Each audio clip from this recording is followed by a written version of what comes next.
Hello everyone. Hopefully you had a good day today with Joe and doing the training for Canvas. I think in some ways we're probably surprised at some of the things that Canvas can do, and that we're going to be able to use it much more efficiently, effectively than we did last year with our online apps. I particularly like the fact that we can block some of our lessons so that students have to complete lesson 1 before moving on to lesson 2, which is really great for math and literacy, and probably for literature as well. You don't want kids going on to chapter 3 if they haven't read chapters 1 and 2. So I wanted to give you to talk to you a little bit about Canvas, and then to talk to you a little bit about the syllabus today.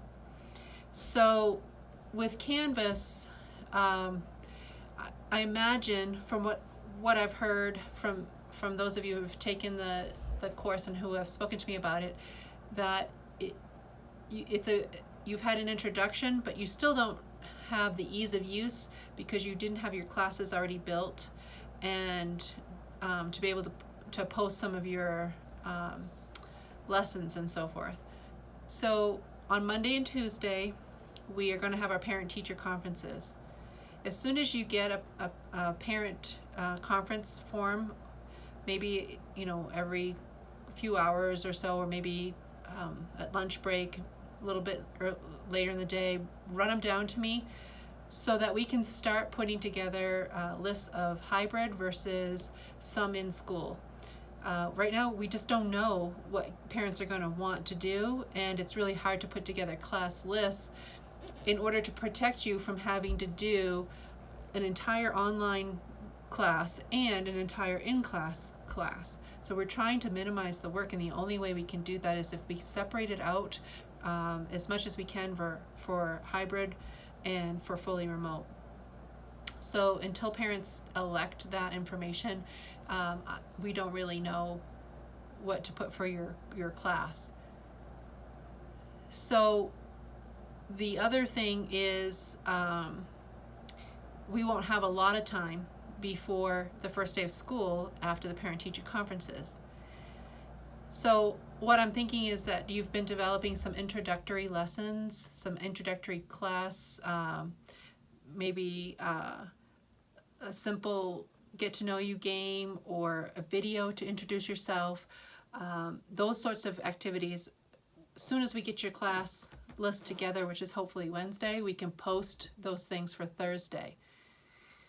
The following week, what we're going to do is try to help kids navigate a little bit better on Canvas by doing some introductory activities that help them navigate. But by then, you'll have your modules, your classes built, and you'll be able to do a few more things.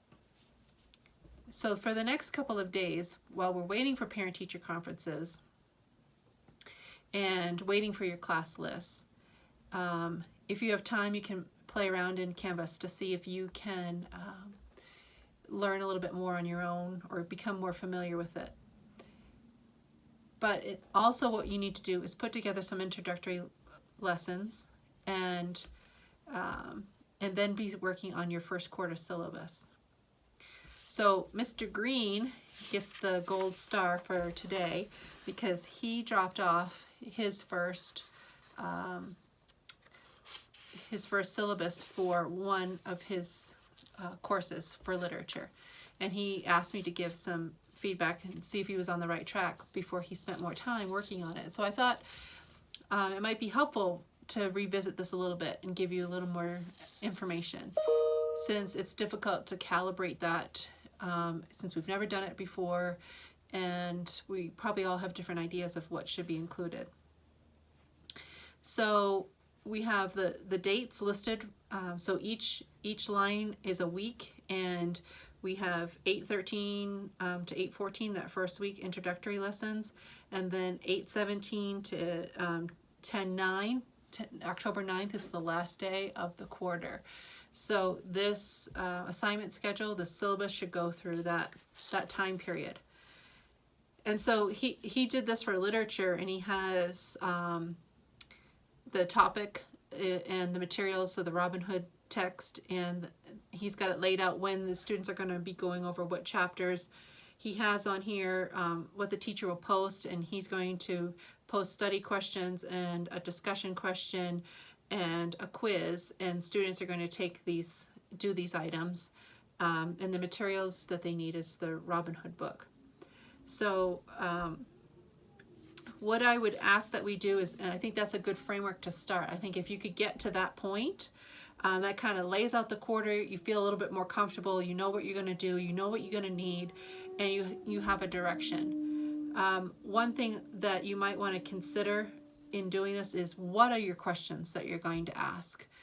And how are students supposed to respond? One thing we want to make sure is when kids are responding that they know what the rules are about respecting each other online. And so for that first introductory lesson, you might want to share some things about what if I agree with someone, how do I let them know? What if I disagree with somebody in what they've posted and you've asked them to respond? Now, of course, this is 4th grade and up, because we don't want kids being mean to each other on our platform, and what the consequences are.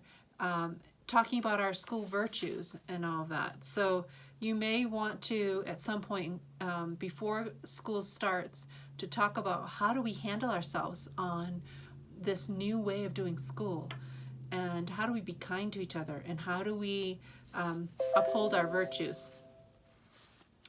So, and then think about what your discussion questions are going to be. In literature, we don't necessarily want it to be that students are just doing detail recall. We want kids thinking deeply about things. So for Robin Hood, is Robin Hood a good guy or a bad guy? How do we know? What evidence do we have? Somebody who breaks the law but tries to help out other people. Where do we draw those lines? Those are the kinds of questions that kids in classical schools ponder.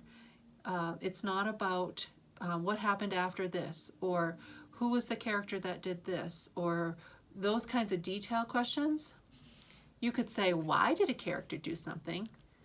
Why did this character want to say what he said or do what he did? And talk about motivation and those kinds of things.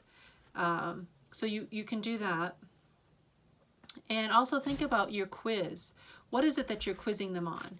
Are you quizzing them on detail recall? Or are you quizzing them on the discussion that you had? And so you might say your quiz question would be, after our discussion and the readings for the week, did your opinion change on Robin Hood or whatever it is? So we're talking about obviously 4th grade and up. We're not talking about K3 and their ability to respond by typing, that sort of thing. So, but because Mr. Green's class is 4th grade, that's just sort of directing the path of my conversation about it. And hopefully K3 you can get the gist of what I'm saying. And if you're struggling to figure out what you should include or how to assess and those sorts of things, then get with me or Reagan or Stephanie or Angela or Karen, and we've all sort of calibrated and talked about it. We may not all be exactly the same, but we're hopefully all moving in the same direction. And so on your quizzes, you want to know what value are they getting. Straight up detail recall, it's not a highest value as exploring your thoughts about things. And when you're posting something like, okay, we're going to cover chapters 1 to 3, how are you accommodating for some kids who may not be able to read? Are we posting an audio of the book or a link for the audio of the book? Is the teacher going to read the story or just assigning those chapters? Those who can read should, and those who can't should have access to have it read to them. And how are you going to address that? And your quiz, your discussion questions and your quizzes, kind of flesh them out a little bit. Maybe if you don't want to have to do it for the entire quarter, at least get the first 2 or 3 weeks. These are the questions that I'm going to ask, and this is the idea of the discussion question that I want to generate, and this is the idea of the quiz. Now you may find after you have your discussion questions posted, you may find that kids went in a whole different direction and you want to explore that a little more and you want to change those questions. but just be ready so that you can post those. And the point of our content in literature, in history, in science, literature, it's all about the love of learning. It's all about exploring the world that has been and that we think may be, and where we fit as humans. What is the role of humanity in all of that? And so we're not about detail recall, not about just memorizing. It's about applying and thinking about, look in terms of our virtues. I think that's a good place to start. Which characters just demonstrates the virtue of responsibility the best in this story? Or if you're studying history, did this historical character demonstrate integrity? Yes or no, and why do you think that? And so we're framing it around these virtues that we want our students to own.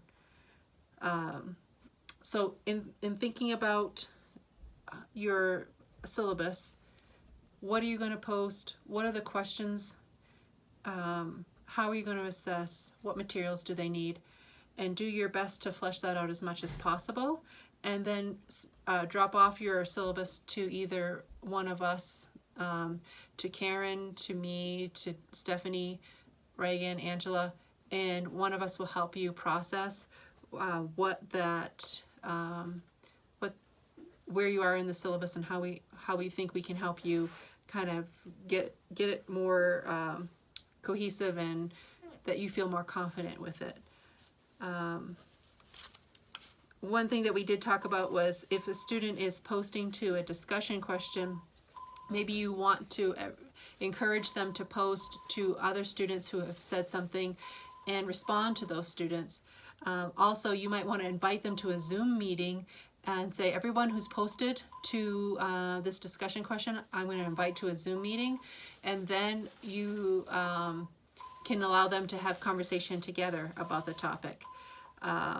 So I know we'll start off a little stiffly as we work through these details, but the more we kind of bounce ideas back and forth, the better off we'll be, and the better off our approach and curriculum will be, and the performance of our students. So that's just a little bit on the syllabus.